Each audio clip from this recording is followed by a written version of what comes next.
मौत सबसे बड़ा डर किसका होता है? मौत का डर होता है। लेकिन हम मौत को आनंद का कारण बना लेते हैं। अगर हमारी मौत आए तो हम यीशु के स्वर्ग में होंगे, तब सारी चीजें हमारे पैरों तले आ जाती हैं और यीशु के नया सामर्थ हमारे जीवन में आता है। तो ये मैंने देखा है, मेरे जीवन में भी 2 घटनाएं अभी पिछले दिनों में हुई है और हमने उन चीजों का मैंने मुकाबला आत्मिक रीति से किया, कोई डॉक्टरों का, कोई शारीरिक रीति से, या किसी प्रकार का ना तो दवाई लिया ना डॉक्टर, ना मैंने सोचा। इसलिए मैं जब मैं खुद उस जीवन से गुजरा हूं तो मैं आपको भी कह सकता हूं, अगर आप दुख में हैं, तकलीफ में, मुसीबत में, बीमारी से लड़ रहे हैं, मृत्यु के नजदीक हैं, तो आप भरोसा रख सकते हैं यीशु पर। कोई भी बड़ी ऐसी कोई बीमारी नहीं जो यीशु से बड़ी हो। हालेलुया। मतलब हमारा बेसिक जो टीचिंग चल रहा है, हम किस बात की टीचिंग ले रहे हैं, हम क्या सीख रहे हैं, पता है आपको? यीशु मसीह का प्रकाशित वाक्य जो उसे परमेश्वर ने दे दिया कि अपने दासों को वे बातें जिनका शीघ्र होना आवश्यक है दिखाए। हालेलुया। उसने अपने स्वर्गदूत को भेजकर उसके द्वारा अपने दास यूहन्ना को बताया। आमीन आमीन। बस देखिए, हम कहाँ है? यीशु मसीह का प्रकाशित वाक्य जो उसे परमेश्वर ने इसलिए दिया कि अपने दासों को बातें जिनका शीघ्र होना आवश्यक है दिखाए। तो ये प्रकाशित वाक्य किसका है? यीशु मसीह का है प्रकाशित वाक्य। तो हम अभी आपको मालूम हुआ कि हम जब इसका अध्ययन करें तो हम पहले वचन के पहले अध्याय के पहले वचन के पहले शब्द के बारे में सीख रहे हैं। पहला शब्द क्या है? यीशु।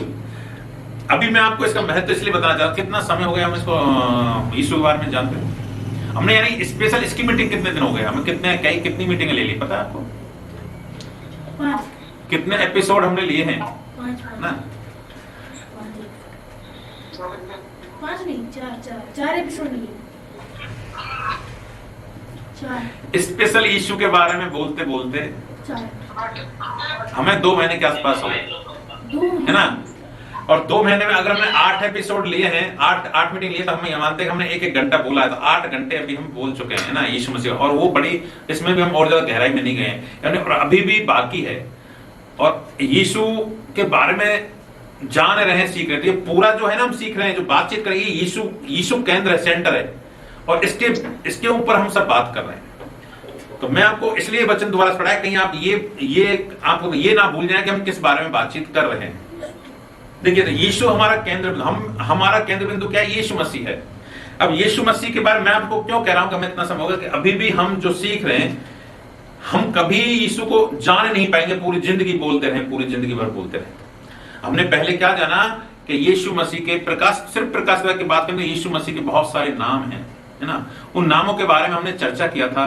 फिर यीशु मसीह के नाम का महत्व क्या है, इसका रहस्य क्या है, और हम अब जो दुनिया में हम जब जिंदा है संसार में, तो सबका हम यीशु मसीह के नाम के बिना नहीं कर सकते। चाहे हमारे पापों से मुक्ति पानी हो, क्षमा पाना हो, चाहे हमें मन फिराव करना हो, या चंगाई पाना हो, या हमें शैतान को भगाना हो, या बीमारी को भगाना हो, तो उसमें एक चीज क्या महत्वपूर्ण कॉमन है, वो है यीशु। अगर आप यीशु को निकाल दिए, बाइबल कुछ नहीं है, जीरो है। अगर आप इस बाइबल में से यीशु के नाम को निकाल देते हैं, तो फिर ये जीवन की पुस्तक नहीं रहेगी, ये कॉमन पुस्तक हो जाएगी जो काम नहीं करेगी फिर। इसलिए मैं आपसे कहना चाहता हूं कि यीशु का मतलब क्या है, यीशु का मायने क्या है, यीशु आपकी जिंदगी में कहां है, यीशु आपकी जिंदगी। अगर आप ये मीटिंग ले रहे हैं अभी, है ना, और अगर इस मीटिंग में आप यीशु के प्यासे नहीं है, यीशु के भूखे नहीं है, तो आप जिस आशा से आए हैं कि मैं क्या चाहता हूं, वो नहीं मिल पाएगा। आपको असली प्यास किसकी होनी चाहिए? यीशु की प्यास होनी चाहिए। आपको यीशु की देखने की इच्छा होनी चाहिए, आपको यीशु से प्रेम करने की इच्छा होनी चाहिए, यीशु को जानने की इच्छा होनी चाहिए। यीशु कैसा दिखता है, कैसा है वो, मेरे लिए देखकर क्या सोचता है, ये सब चीजें आपके मन के अंदर आना चाहिए। यीशु आपके बारे में क्या सोचता है, ये आपको जानना चाहिए। मेरे बारे में क्या सोचता है। हम ये इच्छा करते हैं ना, हमारे माँ, हमारे बाप, हमारे भाई, हमारे पति, हमारी पत्नी हमारे बारे में क्या, अगर वो हमारे बारे में सही नहीं सोचते तो हम अंदर से सही नहीं रह सकते। तो प्रभु ने आपके बारे में क्या सोच रहा है, वो भी हमारे लिए बड़ा महत्वपूर्ण है। तो इन्हीं बातों के बारे में हम चर्चा कर रहे हैं। अभी हमने कहा पूरा किया कि मुक्ति केवल यीशु के नाम में है ना, और यीशु के नाम में पापों की क्षमा है। देखो, हम ये क्यों करेंगे, हम बहुत सारे वचन नहीं ले रहे हैं, आपको सिर्फ सिखाने के लिए 1-2 वचन मैं आपके साथ शेयर कर रहा हूं पूरे चीजों के बारे में। तो क्षमा कुछ भी कर लो, कुछ भी कर लो, आप अपने पापों से क्षमा पा नहीं सकते अगर यीशु का नाम आपके जीवन में नहीं है। तो आप मुक्ति नहीं पा सकते यीशु के नाम के बिना, ठीक है? तो ऐसे ही एक अगले पड़ाव पर हम पहुंचते हैं तो हम देख सकते हैं मन फिराव हमारे जीवन में अगर हमने नहीं किया, मन फिराव, लेकिन मन फिराव किसके नाम में करना चाहिए, उसमें भी यीशु को आपको रखना पड़ेगा। इसलिए यीशु आपके जीवन में नहीं है तो कुछ भी नहीं कर सकते, ना तो मन फिराव हो सकता, ना नया मन बढ़ सकता, नया हृदय नहीं आ सकता आपके जीवन में, ना मसाला धर्म दे दे तो कुछ नहीं कर सकते। तो एक वचन के साथ हम आगे बढ़ेंगे, प्रेरितों काम 2 का 38 हम पढ़ेंगे। उसने उनसे कहा, मन फिराओ, तुम में से हर एक अपने अपने पापों की क्षमा के लिए यीशु मसीह के नाम से बपतिस्मा ले, तो तुम पवित्र आत्मा का दान पाओगे। आमीन। देखिए, अभी जब मैं गया था गंगापुर विजिट किया था मैंने, तो महेश भाई के हम घर पे गए थे। उन्होंने बड़े प्रेम से हमें अपने यहाँ आने का न्योता दिया और उनके प्रेम में मुझे परमेश्वर का प्रेम नजर आया। तो मैंने जब मना कर दिया, लेकिन फिर मैंने जब सोच के कुछ देर बाद बोला कि चलो हम आते हैं, हमें आप क्या खीर खाना है, खीर, हमें आप क्या खीर खाना है, खीर को खिलाओगे हमें, है ना, कि भैया आ जाओ। और वहां गांव में जाने के बाद में हमने राउंड लगाया तो एक भाई था, घनश्याम भाई, हमने बोला 1 गिलास पानी हमें पिलाओ, 1 गिलास पानी मुझे चाहिए। देखिए, जब आप जाते हैं प्रभु की सेवा करते हैं तो आपको वचन में जैसा लिखा है, कोई 1 गिलास पानी पिलाए तो उसका प्रतिफल परमेश्वर 100% देगा, ठीक है। तो प्रभु के जो लोग होते हैं उनको आशीष देने के लिए आपको वहां से कुछ ना कुछ लेना पड़ता है। आप पानी पीजिए, उस घर में रहिए, थोड़ी देर रहिए, उसकी छांव में भी रहेंगे तो उस घर को आशीष है। कभी कभी अगर वो नहीं जानते हैं, पानी पिलाना नहीं जानते, खाना खिलाना नहीं जानते, तो आप मांग सकते हैं, क्योंकि आप उनको आशीषित करने का तरीका आपके पास होना चाहिए, क्योंकि आप अगुए हैं। बहुत सारे ऐसे प्रभु के दासों की मैंने गवाहियां सुनी और उनके साथ उनका बहुत सारा जीवनी पढ़ा है। कुछ बातें ऐसी थी जो एक छोटी सी गलती पवित्र आत्मा याद दिलाता है बार बार, लेकिन हम अनुभव नहीं होता है, जान नहीं पाते, तो उसको कभी मन नहीं फिराते, स्वीकार नहीं करते, पापों की क्षमा नहीं मांगते हैं, और उस गलती की वजह से पूरी जिंदगी हमारी आशीष अटकी रहती है। तो आप सीखिए कि आप आशीष कैसे पाएं। यीशु तो देना चाहता है, याद रखिए, यीशु ने तो आपको सारी आशीषें दे दी है, यीशु की कोई गलती नहीं। प्रभु यीशु मसीह ने तो आज से 2023 साल पहले आपको पूरा बंडल दे दिया। पहला पत्र क्या लिखा है, यीशु मसीह के मार खाने से तुम चंगे हुए हो। अब यीशु मसीह से मार खा ली तो क्या दोबारा मार खाएगा क्या वो? उसने तो एक बार कर दिया पूरा, एक बार जान देती, हमारी मौत की कीमत चुका दी, हमारे पापों की कीमत चुका दी। अब हम नरक जाने, लेकिन अब हम उन्हें लेना कैसे, ये सीखना पड़ता है, मसीह जीवन सीखना पड़ता है। ये पैदाइशी कभी आता नहीं है। देखो, हम पैदाइशी क्रिश्चियन भी नहीं हो सकते, कोई दुनिया में कोई भी पैदाइशी जन्म से कभी कोई क्रिश्चियन नहीं हो सकता। ये बड़ी प्रॉब्लम है कि लोग अपने डॉक्यूमेंट्स में क्रिश्चियन लिख लेते हैं तो वो सोचते हैं हम तो क्रिश्चियन है, लेकिन कोई क्रिश्चियन होता नहीं है। जब तक उसको ये समझ ना आए, ये विवेक ना आए कि मैं, यीशु मसीह मेरे लिए मार गया, मेरे लिए गाड़ गया, मेरे लिए तीसरे जिंदा, आज मेरे लिए जिंदा है और मुझे वो फिर से लेने के लिए आने वाला है। जब ये विवेक उसमें जागृत होता है, हृदय से अपने मन को फिराता है, सारे पापों की क्षमा मांगता है और यीशु मसीह को अंगीकार करता है, तो उस दिन वो क्रिश्चियन बनता है। आपने ये सब किया है तो आप रियल क्रिश्चियन है। दुनिया के 90% लोग क्रिश्चियन नहीं है, क्रिश्चियन कागजों में क्रिश्चियन है लेकिन रियल में क्रिश्चियन नहीं है, और जो रियल में क्रिश्चियन है उनके कागजों में क्रिश्चियन ही नहीं है। हालेलुया। तो ये जो वचन लिखा है, पतरस ने उनसे कहा, मन फिराओ और तुम में से हर एक अपने अपने पापों की क्षमा के लिए यीशु मसीह के नाम में बपतिस्मा ले। तो देखो, मन फिराना या मैं कह यू टर्न लेना, वापस मुड़ जाना। आप अभी जिंदगी में क्या कर रहे हैं? आप जिंदगी में कर क्या रहे हैं? अभी पूरा जो समय है वो किसको दे रहे हैं? अपने भविष्य के लिए आप क्या कर रहे हैं?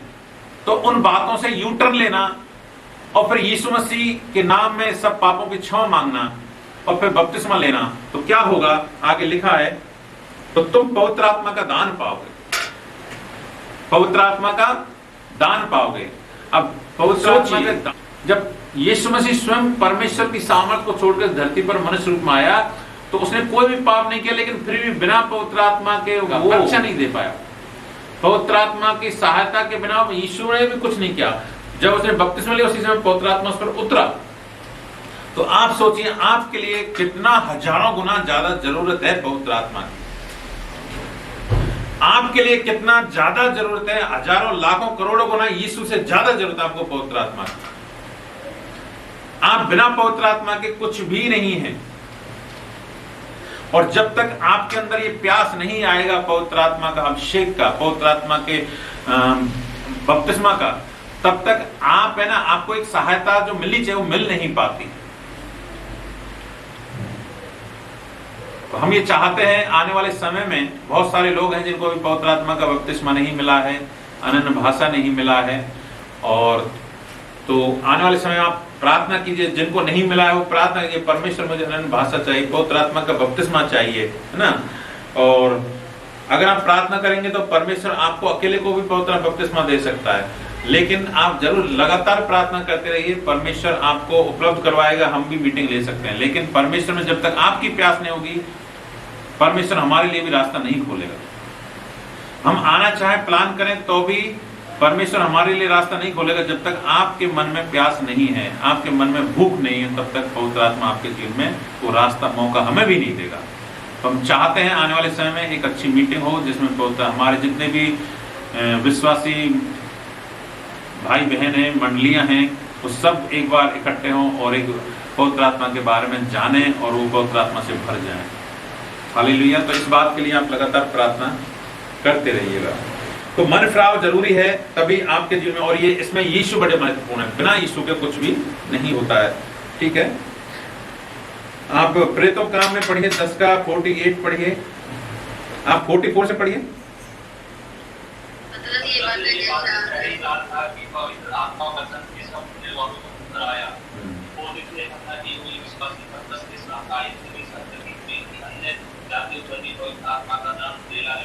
क्योंकि उन्होंने भांति की भाषा बोलते और बड़ाई करते ने कहा कि कोई जल की रोक सकता है कि बपतिस्मा न पाए, उन्होंने हमारे समझ को आत्मा पाया है, तो उन्हें आज्ञा दी है कि यीशु मसीह के नाम से बपतिस्मा दिया जाए, व्यक्ति की रोग के साथ। हालेलुया। देखिए, पतरस सेवा कर रहा था और वहां खास बात क्या है, इसमें ऐसे लोगों के बीच में बोला था जो उस समय यहूदी नहीं थे, यानी वो खतना किए करवाने वाले लोग नहीं थे, तो वो अन्य जाति लोग कहे जाते जो खतना नहीं करते थे। यहूदियों के अलावा सब लोग अन्य जाति, याद रखिए। पहले की डेफिनेशन क्या है पुराने में, यहूदी जो नहीं है वो सब अन्य जाति है, वो खतना रहित हैं। तो यहूदी इतना निम्न दृष्टि से देखते थे अन्य जातियों को कि ये परमेश्वर के लोग नहीं है, इनको तो कभी परमेश्वर मिल ही नहीं सकता। लेकिन जब पतरस में सेवा कर रहा था, गया तो जो सुना ही रहा था, अपनी गवाही सुना रहा था कि हम यीशु ऐसे ऐसे किया हमारे साथ में, हमारे साथ ऐसा रहता है और उसने ऐसे चमका, तो जब वो बातें सुना रहा तो उन पर, सब अन्य जातियों पर जिन्होंने सिर्फ यीशु का नाम भी ऐसे ही सुना था, जानते नहीं, उन पर पवित्र आत्मा उतर आया और क्या हुआ, अनन्य भाषा बोलने लगे, कोई भविष्यवाणी करने लगा। तब पतरस को पता चला, अरे पतरस खुद भी नहीं जानता था इस बात को, वो भी उसके मन में था कि हम तो यहूदियों के लिए यीशु मसीह, लेकिन जब उसको पता चला तो कहता अरे जल की रोक कौन कर सकता है, जल को कोई नहीं रोकता। ऐसे ही जब परमेश्वर जब देता है तो कोई रोक नहीं सकता, आप पवित्र आत्मा देगा ही देगा। और तभी उसने पतरस ने पहली बार जाना कि नहीं, परमेश्वर सबसे प्रेम करता है, ना सिर्फ यहूदियों से बल्कि पूरी दुनिया से परमेश्वर प्रेम करता है। और आपको ये बड़ा अजीब लगेगा, लेकिन मैं आपको बता दूं, पतरस और ये लोग ऐसे थे जो खाना नहीं खा सकते, अन्य जातियों के साथ खाना पीना नहीं करते थे। लेकिन लास्ट के जो वचन में लिखा है, और उसने आगे उन्हें यीशु मसीह के नाम से बपतिस्मा दिया जाए। तब उन्होंने बपतिस्मा देने के बाद क्या, उन लोगों ने जो अन्य जाति लोग थे, उन्होंने रिक्वेस्ट किया, तू हमारे साथ रुको, हमारे साथ रहे, हमारे साथ कुछ दिन और रहे पतरस भाई, ताकि हम सीख सके यीशु मसीह के बारे में। और उनके रिक्वेस्ट पर वो रुक गया। उन्होंने जो रिक्वेस्ट किया, प्रेम दिखाया, तो रुक गया। हालेलुया। ये आशीष का एक और तरीका है, ये आशीष पाने का एक और तरीका है। देखिए, मैं आपको बता दूं, आज जो अपने आप को बड़ी जातियां समझती हैं, जो बड़े अपने आप को थोड़ा मेंटेन करते हैं, हमारा डेकोरम है, ऐसा ऐसा है, और वो अपना रुतबा जमाने के लिए तो कुछ समय अपने कुछ दिखाते हैं कि आइए हमारे घर आइए, लेकिन सचमुच में सेवा नहीं कर सकते प्रभु के दासों की। सेवा करना और अपना डेकोरम दिखाना, एक दोनों चीजों में फर्क है। आज छोटी जातियां हो, छोटे लोग हो, जिनको लोग निम्न दृष्टि से देखते हैं, परमेश्वर को क्यों चुन रहा है मालूम है आपको? क्योंकि वो प्रभु के लोगों की सेवा करते हैं, वो प्रभु के लोगों के लिए जैसे हैं वैसे प्रकट करके पूरा सब कुछ उड़ेल देते हैं। हालेलुया। देखिए, मैं आपको बता दूं, परमेश्वर के दास ऐसा नहीं है खाने पीने के लिए पेट उपन के शिकार नहीं होते, लेकिन अगर आप जानते हो तो मैं आपको अपने उदाहरण से बताता हूं। मैं यहां जब गया, महेश भाई ने जितना सेवा किया, मेरी बहनों ने भी मेरे सेवा नहीं किया। पता है क्यों? जो उन्होंने खाना खिलाया उतना किसी ने नहीं खिलाया। यानी अपने बाप, माँ बाप, भाई बहन, परिवार से भी ज्यादा उन्होंने ज्यादा प्रेम के साथ मुझे खाना खिलाया। क्यों नहीं परमेश्वर आशीष दे उन लोगों? क्यों नहीं परमेश्वर उनके जीवन में दुगनी गति से हजारों गुना ज्यादा सामर्थ्य से काम करेगा? मैं आपको सामने, मेरी बहन भी मैसेज सुन रही है, मेरे परिवार के लोग सुन रहे हैं, मैं आपको सच बता रहा हूं। लेकिन कितने लोग हैं जिन्होंने हमें जबरदस्ती करके रोका, नहीं भैया रुकिए, हमारे साथ और 10 दिन रहिए, आप 5 दिन रहिए। मतलब आप सोचिए, सेवा, देखो बाइबल में हम पढ़ते हैं आपको आशीष कैसे पानी है, ये आपको तरीका आना चाहिए। कुछ लोगों को तरीका पता नहीं है, लेकिन उनके अंदर जब परमेश्वर प्रेम आता है तो हमको जबरदस्ती खींचते हैं। यकीन मानिए, मैं महेश भाई के बाद बिल्कुल नहीं रुकना चाहता था, बिल्कुल नहीं, रात में बिल्कुल नहीं रुकना चाहता था, क्योंकि इतना मतलब ऐसा था जब नींद भी नहीं आ सकती। लेकिन जब उन्होंने जिद के 2 बजे नहीं भैया रुकना पड़ेगा, तो फिर मैंने जब परमेश्वर शायद आने वाली सेवा के लिए मुझे ऐसे जगहों पर ले जाना चाहता है जहाँ हवा भी नहीं, पानी भी नहीं अच्छी तरह, वहां रुकने के लिए एक दिन ऐसा ऐसी सेवा तू कराना चाहता है। अगर हम सुविधाओं का ध्यान रखें तो परमेश्वर हमें वो मौका नहीं देगा, तो हम उस जगह रुकें। मैं आपको सिर्फ भाषण देने के लिए नहीं ये सब बातें नहीं बोल रहा, मैं आपको इसलिए कह रहा हूं कि आप सीख जाएं बातों। आप सिर्फ मैसेज सुनने से आशीष नहीं पा सकते, याद रखें। आप मैसेज सुनने से, मेरी बातें सुनने से आशीष नहीं आएगी आपके जीवन में जब तक आप जीवन में चलना नहीं सीखेंगे। और हर एक, समझिए, दास का मतलब ऐसा नहीं है कि मैं आऊं तब आप उनकी सेवा करें, उसका मतलब ये नहीं है। हर एक व्यक्ति जो आपके घर में यीशु मसीह के नाम में आता है वो दास है, याद रखिए। हर एक व्यक्ति, कोई भी हो। अब आप उसका किस प्रकार से आदर करते हैं ये आप, परमेश्वर तो जानता है, लेकिन आपको पता होना चाहिए। क्या हम उसके लिए वो खाना खिलाते हैं जो हमारे सगे संबंधी घर में हम जो खाते हैं उससे बढ़कर हम उसको खाना खिलाते हैं? क्या हम उसको बेस्ट गिलास में पानी देते हैं जो वो हम अपने लिए स्पेशल रखे हुए हैं? मैं ये क्यों कह रहा हूं? क्योंकि ये ऐसे रुकावटें हैं जो आपको यूटर्न लेना पड़ेगा। आपको यूटर्न लेना पड़ेगा इन चीजों से। क्या देखिए, आपके घर में चांदी के बर्तन हो सकते हैं, बहुत सारे ऐसे हम शौक के लिए लाते हैं, चांदी के गिलास, एक प्लेट, उनमें कौन लोग, आप भी नहीं पीते होंगे शायद, आप मर जाएंगे उसके बाद कोई दूसरी पीढ़ी इस्तेमाल करेगी उनको। मुझे नहीं पता किसी के आपके घर में है या नहीं, लेकिन किसी के घर में है तो आप अपने मसीह लोग जब आते हैं, जब प्रभु के दास लोग आते हैं, आपको बेस्ट से बेस्ट चीजों को खाना खिलाइए। आपके घर में नहीं है लेकिन मांग कर आप खाना खिलाइए, चाहे आप नहीं खाते उसे बढ़िया खाना आप खिलाइए, बढ़िया बिस्तर उनको दीजिए। जो आप भले सोए ना सोए, लेकिन आप उनको बेस्ट से बेस्ट चीज देना सीखिए। जब आप देना सीखते हैं ना, तब आप उससे आशीष छीन रहे हैं, दासों से आशीष छीन रहे हैं, परमेश्वर से आशीष छीन रहे हैं, आप यीशु से जबरदस्ती आशीष छीन रहे हैं, याद रखें। देखिए, जब एली से गया और विधवा मरने वाली थी तो आधा कुछ नहीं था, उसके पास एक रोटी का टुकड़ा था, लेकिन कहा अरे वो आधा रोटी का टुकड़ा मुझे ला। मालूम है आपने, मालूम है ना? तो वो कोई सोच रहा है ये तो कितना निर्दयी है ये दास, उन बेचारे विधवा के और उसके बेटे को आधी रोटी का टुकड़ा भी छीन लिया। लेकिन नहीं, वो जानता था कि इनको आशीष कैसे देनी है। आपके जीवन में आशीष कैसे आएगी आपके अगुओं को पता होना चाहिए। अगर आपका कोई ये नहीं जानता कि भेड़ों के कैसे खाना खिलाना है, तो फिर अगुए को भी सीखना होगा, उसको भी एक सीखने की जरूरत है। जो सब मैं बोल रहा हूं, जो बातें मैं बोल रहा हूं, शायद कभी कभी आप उनको नेगेटिव में ले सकते हैं या आप नकारात्मक रूप से लेंगे तो आपको कोई फायदा नहीं पहुंचेगा। लेकिन अगर आप उन चीजों को पॉजिटिव लेते हैं, अगर आप मानते हैं कि हाँ ये परमेश्वर मुझसे कह रहा है बातें, तो आप उन चीजों को दुगना आशीष पाएंगे। आपका घर भर जाएगा आशीषों, जैसे विधवा का तेल से भर गया। अभी बर्तन है और है नहीं, अब तो सब बर्तन भर चुके हैं, तो आपका सारा कर्ज चुक जाएगा, सारा सोना घर फर्नीचर से भर जाएगा, सारे कपड़े अलमारियां कपड़ों से भर जाएंगे, आपके जो कुछ भी चाहते हैं वो हो जाएगा। लेकिन आप देने का मतलब सिर्फ ऐसा नहीं है संडे को दान दे दिया, देने का मतलब ये नहीं है सिर्फ देना सीखना। जब भी मैं कहता हूं देना, तो देना एक बड़े वे में होता है। देना, आपने महीने में 10 दे दिया, संडे को आपने जो भी दान देते हैं वो दे दिया। लेकिन जब प्रभु दास आते हैं तो, या कोई विश्वासी बहन भाई आते हैं तो उसमें भी हमें किस लेवल से हमें कुछ करना। देखो, हमारे लिए परमेश्वर के हर एक जन से महत्व रखना चाहिए। कोई जाति, किसी धर्म के आधार पर उनको ऊंचा नीचा नहीं देखना चाहिए। प्रभु तो किसी को नहीं देखता। आप भी वही हो, और एक हरिजन है, एक भंगी है, वो भी उसी को हम उतना ही मिलते। आपके यहाँ तो शायद विश्वासी नहीं है, हरिजन है ना, कोई है नहीं है। हरिजनों के साथ खाना खाते हो?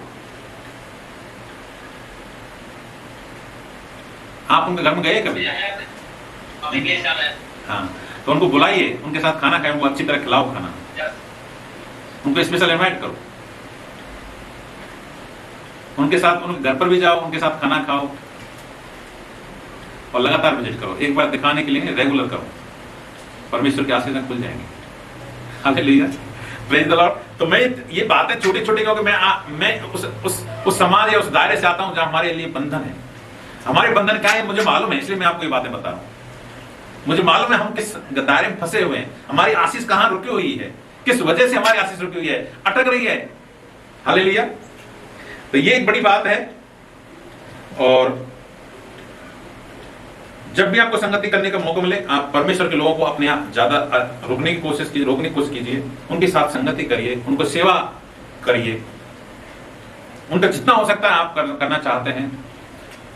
और जब आपके जीवन में ऐसा संगति आएगा तो आप पता चलेगा आपको कि हमें मालूम नहीं आशीष कैसे आ रही है, हमारे सारे बंधन टूट गए हैं। कहाँ जो हम पढ़ते भी नहीं है, बेरोजगारी चली गई, कहाँ हमें जो जरूरत नहीं है वो सब काम ऑटोमेटिक हो रहे हैं। ये सब आपको ऑटोमेटिक आएगा सब चीजों। 19 का 5 पढ़िए, इसमें प्रेतों का काम है।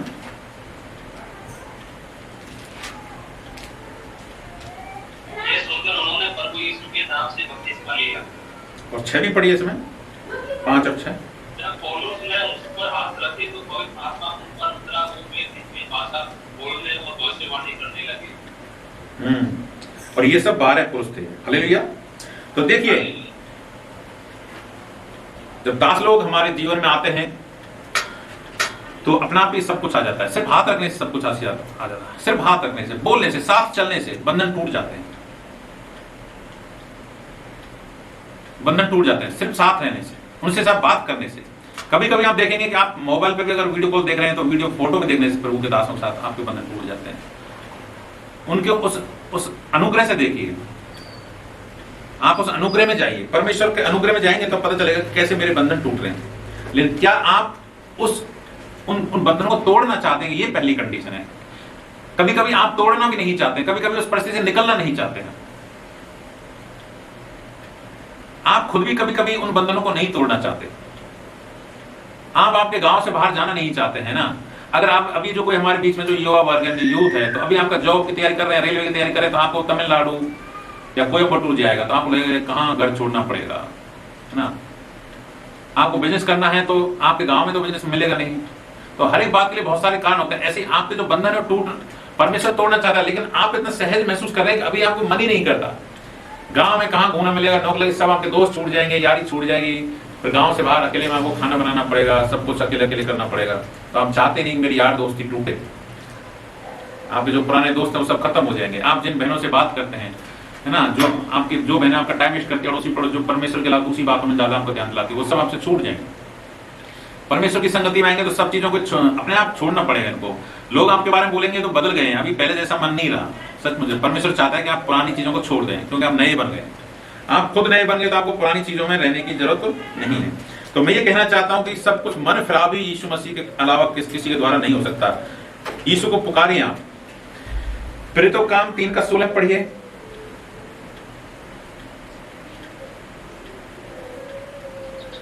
उसी के नाम विश्वासियों के द्वारा जो उनके नाम पर है, इन मनुष्य को जिसे तुम देखते हो और जानते भी हो, सामर्थ्य दी है। उसी विश्वास ने जो उसके द्वारा है, इसको तुम सबके सामने बिल्कुल भला टंगा कर दिया है। हालेलुया। देखिए, यहाँ इस वचन का हम जाएं गहराई में तो यीशु मसीह के बारे में प्रभु का दास कह रहा है ना, पतरस, और उसी के नाम ने, उस विश्वास के द्वारा जो उसके नाम पर है, उसके नाम पर है, किसके नाम पर? यीशु मसीह नासरी के नाम पर है। इस मनुष्य को जिसे तुम देख रहे हो, देखते हो और जानते हो, सामर्थ्य है। उसी विश्वास ने जो उसके द्वारा है, इसको तुम सबके सामने बिल्कुल भला चंगा कर दिया। यानी यीशु नाम के द्वारा एक चंगाई भी मिलती है। चंगाई किसके नाम से मिलती है? यीशु के नाम। आज प्रॉब्लम क्या है? सब लोग ज्यादा चंगाई के लिए लोग, 2 चीजों की समस्या है संसार में। एक तो लोग बीमार हैं और एक लोग गरीब हैं। बीमार हैं और गरीब हैं, लेकिन दोनों की समस्या एक ही है। गरीबी भी एक श्राप है, बीमारी भी एक श्राप है। गरीबी भी शैतान की ओर से है, बीमारी भी शैतान की ओर से। परमेश्वर की ओर से दोनों चीज नहीं है। परमेश्वर की ओर से दोनों चीज नहीं है। अगर प्रभु आपके जीवन में है तो दोनों चीज नहीं हो सकती। अगर परमेश्वर आपके जीवन में है तो दोनों चीजें आपके जीवन में नहीं हो सकती हैं। आप गरीब नहीं हैं और बीमार नहीं रहेंगे। आप गरीब भी नहीं हैं और बीमार भी नहीं हैं, ये विश्वास कीजिए। यीशु मसीह ने चंगाई दे दी है। ये यीशु का नाम अपने हृदय में बसा लो, अपने हृदय की पट्टियां पर लिख लो। ये यीशु का नाम के बिना चंगाई नहीं मिलती इस दुनिया में। तो मेरा कहने का वचन के द्वारा क्या कहना चाहता हूं मैं कि यीशु का मायने आपके जीवन में क्या रखते हैं। अगर आप इसको यीशु के नाम को अपना ताबीज बना लेते हैं, हृदय की पट्टियां पर लिख लेते हैं, अपने सिर का टीका बना लेते हैं, इसको यीशु के नाम को आप हाथ में बांध लेते हैं, जैसे भजन से अलग अलग तरीके से बोला गया है। तो लोग ऐसा नहीं है कि कपड़े का बांधना है या टीका तिलक लगाना है, नहीं, यीशु आपको आत्मिक रीति से अपने जीवन में यीशु को अपनाना है। और जब आप यीशु के नाम को अपनाते हैं तो आप बीमार नहीं रहेंगे, आप चंगे हो जाएंगे। जैसे अभी ममता बहन ने गवाही दिया हमारे बीच में। ममता बहन, आपने जैसे गवाही दिया कि विश्वास किया, डॉक्टर के नहीं गई और चंगी हो गई, तो आप सभी चंगे हो सकते हैं। क्या ममता बहन ही क्यों हो चंगी? क्या आप यीशु को नहीं जानते हैं? या कोई और भी बहन जो भी है, अब आप ही क्यों चंगे हो? आपके द्वारा आप और जो लोग बीमार हैं आप आजू बाजू में, आपके परिवार में, वो क्यों चंगे नहीं हो सकते? आपको अगर परमेश्वर ने ये अधिकार दिया है तो अब वो चाहता है कि आप भी उन चीजों को लोगों को बताएं। जब आप बताते हैं तो प्रभु का एक और ब्लेसिंग आपके पास में आता है। परमेश्वर आपको हथियार बनाने के लिए और उसमें एक प्लस पॉइंट कर देता है। तो जब आपके अंदर ये मन आता है कि मैं यीशु के नाम को किसी को बताऊं, यीशु मेरे जीवन में क्या किया, मेरी गवाही बताऊं, मैं यीशु ने कैसे मुझे भलाई बीमारी से कैसे ठीक किया, और जब आप बताने लगते हैं, मन आता है आपका अंदर से, तब यीशु आपको पावर देने लगता है, पावर। देखिए, पतरस ने हाथ रखा, अपना आप पवित्र आत्मा आया, पतरस ने कुछ नहीं किया, पतरस ने कुछ नहीं किया। एक मैं आज गवाही पढ़ रहा था ऐसे, और प्रभु के दास डीजे एक बार देखिए कहीं घूमने गए थे आंध्र प्रदेश में, और उनको भाषा नहीं आती थी और कुछ भी नहीं आता था। तो बैंक में नौकरी करते थे उस समय, तो बैंक में नौकरी करते थे तो बैंक के काम से गए थे, लेकिन अब संडे आ गया तो कहाँ चर्च में जाऊं, समझ में नहीं आता, कोई भाषा समझ नहीं, कुछ भी समझ में नहीं आ रहा। तो वो उन्होंने क्या किया, कुछ आवाज आ रही थी स्पीकर से, तो वो समझ यार ये स्पीकरों से आवाज तो चर्च की आ रही, क्योंकि टून से लग रहा था कि मतलब आराधना चल रही है। अब बहुत सारे टोन्स आ रहे थे, तो कहां जाऊं मैं? तो एक म्यूजिक ने उनको प्रभावित किया, और उस म्यूजिक की आवाज को सुनते सुनते, वो आवाज को देखते देखते, और आखिर में उस चर्च के गेट तक पहुंच गए। उनके साथ उनका दोस्त भी था एक। अब जब पहुंच गए गेट से, जब सोचे कुछ समझ में नहीं आ रहा, कुछ भी क्या बोल रहा है प्रभु, ये पास्टर क्या बोल रहा है, कुछ नहीं, तो वापस जैसे गेट से वापस लौटने की कोशिश कर रहे थे, उसी समय जो पास्टर में सेवकाई कर रहा था उस चर्च में, वो दौड़कर भागकर उनके पास आया। तो अचानक डीजे घबरा गए कि कभी कभी लगता है ना, अनजान लोग अचानक भागे हमारी तरफ और भाषा भी नहीं जानते, तो ऐसा लगा डीजे दिनकर को क्या हो गया। लेकिन उन्होंने आके रिक्वेस्ट किया, इंग्लिश में बोले वेलकम और आइए सर, और उनको सीधा उठा के कहां ले गए, पुलपिट पे ले गए और कहा सर आपको मैसेज देना है। सोचिए, डीजे दिनकर सोचे कि क्या बात, मैं मेरे को जानते नहीं ये लोग और सीधा मुझे चीफ गेस्ट बना दिया, ऐसा कैसे हो सकता है। और जब छोटा एक संदेश दिया, और संदेश के बाद में जब पास्टर के साथ जब बातचीत हुई, तो उस दास ने बोला कि सर मैं कुछ दिनों के फास्टिंग पर था, और उस फास्टिंग में रो रोकर आंसू के साथ रात दिन रो रोकर प्रार्थना की, प्रभु मेरी इस कलीसिया में तू बेदारी ला, लोग हैं नहीं, विश्वासी लोग नहीं है, इस कलीसिया में तू जीवन ला। तब परमेश्वर ने एक दिन मुझे एक विजन में, दर्शन में, एक थोड़ी देर के लिए तुम्हारा चेहरा दिखाया था, थोड़ी देर के तुम्हारा फेस दिखाया था कि ये व्यक्ति जब आएगा और इससे मैसेज चलाना और तुम्हारी कलीसिया में बेदारी आएगी। तो मैं आपको नहीं जानता हूं, लेकिन परमेश्वर ने मुझे चेहरा आपका दिखाया था। उसके बाद में पता चला कि वो कलीसिया बड़ी हुई, परमेश्वर के नाम में काफी बड़ी हुई। तो देखिए, जब आप आत्मिक रीति से जीवन जीने लगते हैं, मनुष्यों की जरूरत नहीं पड़ती आपको बढ़ने के लिए। परमेश्वर आपके अंदर एक आग होनी चाहिए, आपके अंदर एक प्यास होनी चाहिए। परमेश्वर को बढ़ाएगा, ऐसे लोगों को दिखाएगा जो आपके जीवन में कैसे बेदारी है। अगर आपके जीवन में बेदारी नहीं है तो आप वहीं रहेंगे, आप बढ़ेंगे नहीं। आप सोचेंगे, आप ऐसे सोचेंगे कि यीशु मसीह हमको क्यों नहीं बढ़ा रहा, और आपके मन में एक दिन ऐसा क्वेश्चन आ जाएगा कि सचमुच में यीशु परमेश्वर है या नहीं है। आप कंफ्यूजन हो जाएंगे, और एक दिन ऐसा आएगा कि हम यीशु को छोड़कर दूसरी दिशा में चले जाएंगे और आप नाश हो जाएंगे, आप अनंत नरक में चले जाएंगे, आप अनंत नरक में चले जाएंगे।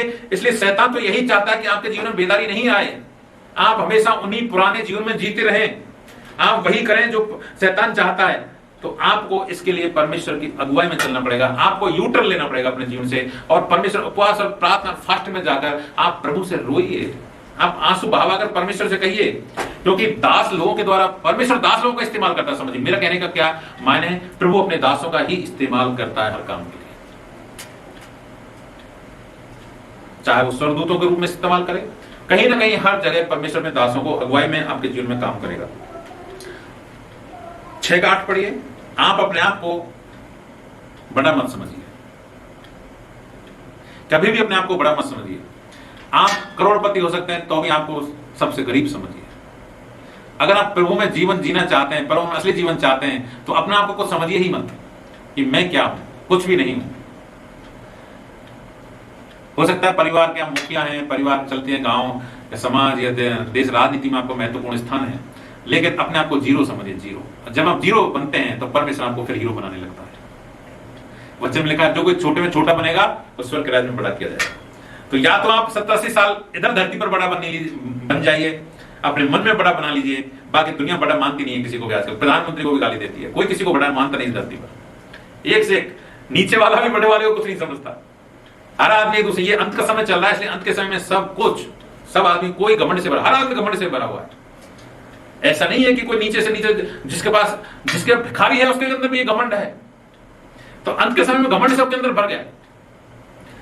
मैं प्रभु के दास से सुन रहा था कि आज से 40 साल पहले चली जाइए आप, जो आज पवित्र आत्मा का बपतिस्मा बड़ी मुश्किल से मिलता था, रेयर केसेस में बड़े लोग प्यासे होते थे, भटकते थे, प्रभु दे दे दे, लेकिन नहीं मिलता था। कुछ गिने चुने दासों को अनंत भाषा का वरदान मिलता था। लेकिन आज जो भी प्रभु की प्यास हाथ पसारता है, थोड़ी प्रार्थना करता है, परमेश्वर से बोलता है, अनंत भाषा का वरदान मिल जाता है।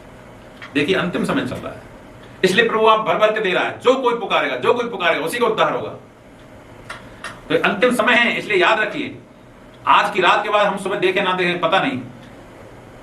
इसलिए अपने आप को तोड़ लीजिए, अपने हृदय को तोड़ लीजिए। अपने आज आपके अंदर कोई घमंड है, अगर कोई घमंड है तो उसको समाप्त कीजिए आज की रात में। सुबह वो घमंड नहीं रहना चाहिए, क्योंकि हमारे घमंड की वजह से कहीं ऐसा ना हो कि हमारा स्वर्ग का टिकट कट जाए। मैंने आपको पहले भी गवाही सुनाई थी पिछले सैटरडे को, बेनी हिन जैसा प्रभु का दास जिसको लोग कितने चिन्ह चमत्कार करते हैं, है ना, वो भी स्वर्ग के दरवाजे पर रोक लिया गया।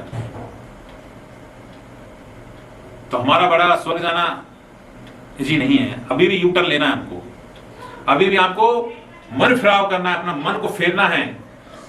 आप किस बात से चिपके हैं ये आपके अपनों को ज्यादा पता होना। देखिए दूसरे जाने ना जाने दूसरे बताएं, लेकिन आप खुद ईमानदार बनिए, अपने हृदय में ईमानदार बनिए। आप झूठ बोलकर क्या कर लेंगे, अपना अहित करेंगे, बस अपना अहित, कुछ नहीं कर सकते सिवाय अपने नुकसान के। आप कुछ नहीं कर सकते, झूठ पर पर्दा डालकर आप कुछ नहीं कर सकते। आप अपने आप को नरक में ले जाने के लिए कुछ नहीं कर सकते, याद रखिए। इसलिए कभी भी आप अपने आप से तो झूठ मत बोलिए, कम से कम अपने आप से तो ईमानदार रहिए। अगर आप अपने आप से ईमानदार रहेंगे तो परमेश्वर के साथ ईमानदार रहेंगे, परमेश्वर के साथ ईमानदार रहेंगे तो अपने पड़ोसी से, पत्नी से, बच्चों से, कलीसिया से ईमानदार रहेंगे, लोगों से ईमानदार रहेंगे। तो मैं यही कहना चाहता हूं, आप हृदय में ईमानदार रहिए। प्रभु आने वाला है और जल्द आने वाला है, और प्रभु के सामने अब वो समय खत्म हो गया। हमारे लिए वो समय हो सकता है क्योंकि परमेश्वर का समय और हमारे समय में अंतर है, लेकिन प्रभु के सामने वो समय खत्म हो चुका है। प्रभु के आने का समय पूरा हो गया। ये दुनिया, ये सृष्टि 7000 साल की है टोटल, जिसमें से 6000 साल पूरे हो चुके हैं। 1000 साल परमेश्वर राज्य करेगा, 6000 साल में परमेश्वर राज्य करेगा। 6000 साल पूरे हो चुके हैं। मैं फिर आपको बता दूं, वो समय कभी भी आ सकता है जब मसीह लोग, शुद्ध मसीह लोग उठा लिए जाएंगे, शुद्ध मसीह लोग उठा लिए जाएंगे। फिर कोई चारा नहीं रहेगा। फिर हम कितना भी यीशु पुकारें, पापों की क्षमा मांगे, क्योंकि ये अनुग्रह का समय एक विशेष समय है जिसमें हम अनुग्रह में जी रहे हैं। हमें बिना कुछ किए यीशु के नाम में पापों की क्षमा मांगनी है, उद्धार पाओ, उठो, बपतिस्मा लो, उद्धार पाओ, ये सब करना है, कुछ नहीं करना। लेकिन जब ये समय पूरा हो जाएगा, पवित्र आत्मा इस धरती से चला जाएगा, उसके बाद हम यीशु के नाम में भी उद्धार नहीं पा सकते, फिर यीशु का नाम भी काम नहीं करेगा, याद रखिए। तो ये रैप्चर होने से पहले पहले ये समय है, और वो कभी भी वो समय खत्म हो चुका है, परमेश्वर के आने का स्वर्ग में पूरा हो चुका है। धरती, देखिए मैं आपको एक एग्जांपल से समझाता हूं इस बात को। हालांकि आप मेरी बात सुन रहे हैं, लेकिन मेरी बात जब मैं यहां बोलता हूं तो आपके पास तक पहुंचने में कुछ सेकंड लगते हैं। मतलब मैं यहां बोलता हूं तो आपके पास में कुछ समय लगता है। ये गैप है एक दूरी का। तो स्वर्ग की दूरी पृथ्वी की दूरी में एक गैप है, ये गैप का समय बस, और कुछ नहीं।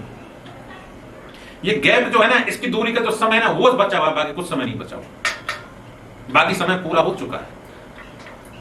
जो दूरी तय स्वर्ग से परमेश्वर यहां की दूरी में तय करने वाला वो समय बस बाकी है। अब वो समय कभी भी हो सकता है, क्योंकि हम जानते हैं नूह जब जल प्रलय हुआ था, जब सब दुनिया मौज शौक रंगरेलियां मना रही थी, शादी कर रहे थे, ब्याह कर रहे थे, लोग सब कुछ कर रहे थे, कोई बिजनेस कर रहा था, लेकिन अचानक बरसात होने लगी। लोग सोचते हाँ ठीक है, बारिश आ रही है, कोई बात नहीं, ठीक है, बूंदा बांदी आ रही है, फिर रुकी नहीं, अरे तो ज्यादा हो गया, 10-15 दिन हो गए, तो रुकना चाहिए। फिर परमेश्वर को गाली देने लगे लोग कि ये कैसा है, ये तो समझ ही नहीं। और उसके बाद में धीरे धीरे पानी बढ़ने लगे, लोग घबराने लगे, फिर पहाड़ों पर जाने लगे, और पहाड़ों की चोटियां भी डूबने लगी। सब कुछ खत्म, सब कुछ खत्म। सिर्फ वो बचा जिसने परमेश्वर पर विश्वास किया, नूह और उसका परिवार। हालांकि आप देखते हैं बाइबल में कहीं नूह के परिवार बच्चों के बारे में ये नहीं लिखा कि वो धर्मी थे, लेकिन नूह के साथ साथ उसका परिवार भी बचाया गया। तो आपके साथ साथ अगर आप विश्वासी हैं तो आपका परिवार भी बचना चाहिए, ये जिम्मेदारी आपकी है। तो कहीं हम उठा ले जाएं, अगर आप उठा ले जाएं और सुबह हम ना देखें, तो उससे पहले क्या करना चाहिए? हमारे जो अविश्वासी लोग हैं, हमें बोलना चाहिए, हमारे परिवार, माँ बाप, बहन भाई, कोई तो है अभी अविश्वासी, क्या पूरा परिवार विश्वास में आ गया? सब लोग विश्वास में आ गए आपके परिवार में? अभी भी बाकी हैं, इसलिए हम प्रभु भोज भी इसलिए ले रहे हैं, क्योंकि अगर सब लोग आ जाते तो प्रभु भोज पूरा हो जाता। दाखरस बाकी है, रोटी बाकी है, इसलिए तो है क्योंकि अभी बाकी हैं लोग, इसलिए बाकी है। तो आपको एक मौका है स्वर्ग में और प्रतिष्ठित होने का। जब स्वर्ग में जाएंगे तो आपको एक और आत्मा को बचाने के लिए एक और मेडल मिल जाए, आपको और एक ऐसा मेडल मिलेगी, नहीं इसने गवाही सुनाई, इसने मेरे लिए गाली खाई, इसने लिए मेरे मार खाई। और गाली का जब आप गाली से देते हैं तो आपका और नीचे चले जाते हैं। आपको प्रभु यीशु मसीह के लिए मरना सीखना है, गाली खाना सीखना है, पिटना सीखना है ना, बेइज्जत होना सीखना है, और यही आपकी महानता और यही आपकी हिम्मत और आपकी वीरता कहलाएगी। संसार की वीरता अलग है, वहां लोगों को मारना वीरता है और यहां मरना वीरता है। संसार में स्वर्ग के जीवन में फर्क है। Praise the Lord. प्रभु का हम धन्यवाद देते हैं। मैं इसलिए बोल रहा हूं कि आपका हृदय टूटना चाहिए, आपका हृदय टुकड़े टुकड़े होना चाहिए। मैं आपको तोड़ना चाहता हूं। मैं ज्ञान से आपको घमंडी नहीं करना, बनाना देना चाहता। कहीं ज्ञान, बाइबल का ज्ञान आ गया और हमने ये सीख लिया और आप टूटे नहीं, तो आपको ज्ञान उल्टा पड़ जाएगा। वचन में लिखा ना, ज्ञान घमंडी पैदा करता है। तो ये ज्ञान आपको घमंडी ना बना दे, इसलिए मैं आपको तोड़ना भी चाहता हूं, क्योंकि मेरी जिम्मेदारी, अगर परमेश्वर ने मुझे आपका गवाह के रूप में रखा है, तो मेरी जिम्मेदारी है कि मैं आपको तोड़कर, काट कर आपको सही तरीके से सही जगह पर बैठाऊं। क्योंकि जब मैं टूटता हूं तो मैं आपको टूटना सिखाता हूं। परमेश्वर मुझे तोड़ता है कुछ बातों में, मैं उतना आपको तोड़ता हूं। मैं सीखता हूं, फिर आपको सिखाता हूं। तो आप सबको टूटना है, चूर चूर होना है। आप डायमंड हो सकते हैं, लेकिन आप टुकड़े हथौड़े से कर दें। जब आप टुकड़े टुकड़े हो जाएंगे, आपकी अहमियत खत्म हो जाएगी। आप घर में 2 पैसे नहीं कमाते, अच्छा है। जो कमाते हैं वो घमंड से भरे हुए, कमाने वाले इधर ही रह जाएंगे। जब आपके अंदर ये घमंड, मैं तो कुछ नहीं कमाता प्रभु, मैं तेरे दीन और नम्र होता हूं प्रभु, क्या करूं, रोइए प्रभु परमेश्वर। कई परिवार इसलिए घमंड करते हैं, अरे हमारी बेटी को तुमने आईएएस दामाद ढूंढ लिया, बेटी के ऊपर परमेश्वर, हमारी तो एक बेटी की शादी नहीं हो रही परमेश्वर। प्रभु के सामने अच्छा है, कुछ बातें, कुछ चीजें हमारे जीवन में नहीं हो रही, अच्छा है। हमारी नौकरी नहीं लग रही, अच्छा है। हमको अच्छा खाना नहीं मिला, अच्छी बात है, क्योंकि प्रभु आपके अपने राज्य में आपको ले जाने के लिए तैयार बैठा। तो बस आप टूटिए और जो चीज ऐसी है उनको लिखिए किताब में कि मेरे जीवन में ये चीज है, कुछ ऐसी चीज है, ये लिखिए उसको पॉइंट को, अभी ये इसको मुझे तोड़ना, इसको मेरे जीवन से दूर करना है। घमंड का कोई कारण हो उसको लिखिए, फिर तोड़ दीजिए उसको। तोड़ना तो आपको ही पड़ेगा, है ना, तोड़ना तो आपको पड़ेगा। आपके बैंक अकाउंट बैंक बैलेंस है तो उसको दूसरे को दे दीजिए। हमारी बहनों का बैंक बैलेंस कोई है तो अपने पति को दे दीजिए, जरूरत नहीं है पैसे की, आप फकीर हो जाएंगे। हालेलुया। देखिए यीशु मसीह की सबसे ज्यादा सेवा पैसे के द्वारा किसने की मालूम है आपको? बहन लोगों ने की थी। यीशु मसीह की सबसे ज्यादा हेल्प भी बहन लोगों ने की थी, वही उनको पैसा ज्यादा देती थी। बचत करना वही जानती है, तो वही सेवा वही देती थी। आप पढ़िए बाइबल में, अपना पैसे दे देकर सेवा करती थी। जब यीशु के पास कुछ नहीं रहा कि कैसे चुकाएं टैक्स, कुछ किसी के पास नहीं है, सब फकीर हो गए, तो क्या किया, अरे यार अब कहां से लाएं, क्या करें, ये तो देखो सरकार का नियम तो मानना पड़ेगा, हम भले ही परमेश्वर के लोग लेकिन नेता है धरती पे। तो उसने फिर अपने चेले को, जा एक मछली मिलेगी तो समुद्र में पकड़ उसको, उसके मुंह में सोने की रिंग्स होगी, तो उसको पकड़ के लाया, मछली के पेट से निकाल कर दिया, तो वो सब फकीर हो गए फिर भी। तो हमें अपने आप को नीचे नीचे नीचे लेके जाना। हालेलुया। तो आज आप साहब पास में जो कुछ अच्छा है बांटना चालू कर दो। आपके पास प्यार है, प्यार देना चालू करो। आपके साथ अच्छा घर में खिलाना पिलाना कुछ भी है, शेयर करना चाहिए, उनको रखो मत, छुपा के मत रखो उन चीजों को। आप तो टमाटर के अच्छा भाव है 200 किलो, तो दूसरों को नहीं खिलाते, हम खुद लाते हैं तो खुद ही खिलाते, दूसरों को टमाटर नहीं खिलाते ना, एप्पल से भी ज्यादा महंगा है टमाटर, राइट। तो कभी कभी हम लाएंगे तो किसी दूसरे नहीं कि इसको सलाद हम ही नहीं खाते, उसको क्या खिलाएंगे। हालेलुया। मेरा कहने का मतलब समझिए, आप जो बेस्ट है आप दूसरों को देना चालू कर दीजिए, प्रभु आपको बेस्ट बना देगा। आमीन। प्रभु आपको आशीष दे। मेरी बहनों को, मेरे भाइयों को, बच्चों को, सबको प्रभु प्यार करता है। आइए हम अंतिम प्रार्थना में जाएंगे, हमारा मैसेज समाप्त करते हैं, ठीक है। आइए हम लास्ट की प्रार्थना करेंगे। प्रभु ने अगर आपके हृदय को छुआ है, परमेश्वर ने आपको टच किया है, तो प्रभु को दिल में धन्यवाद दीजिए और प्रभु को थैंक देते हम प्रार्थना में जाएंगे। आइए आंखें बंद करेंगे और कोई जो भी प्रार्थना कर सकते। राजाओं के राजा प्रभु खुदावन यीशु तेरा धन्यवाद करते हैं, सृष्टि के रचने वाले, बनाने वाले और सृष्टि करने वाले यीशु मसीह तेरा धन्यवाद करते हैं। ब्रह्मांड का रचने वाले हम सबके जीवनों को राजा तेरा धन्यवाद करते हैं। तेरे दास के द्वारा जो वचन है महान परमेश्वर, आज हर एक भाई बहन जो सुन रहे हैं और यहाँ बैठे हैं, उनके जीवन में कार्य करने पाए महान पिता परमेश्वर, तेरा धन्यवाद करते महान परमेश्वर। हर एक भाई बहन को मरना यहाँ पर शरीर में मेरे पिता परमेश्वर, तेरी दया प्रार्थना कर मेरे प्रभु पिता परमेश्वर, यीशु मसीह मेरे पिता परमेश्वर, देने वाले हो जाना कि लेने वाले महान पिता परमेश्वर, वो मेरे प्रभु परमेश्वर तेरे दासों को और ज्यादा 4 गुना अधिक योग समझने पाए यीशु मसीह के नाम से महान पिता परमेश्वर।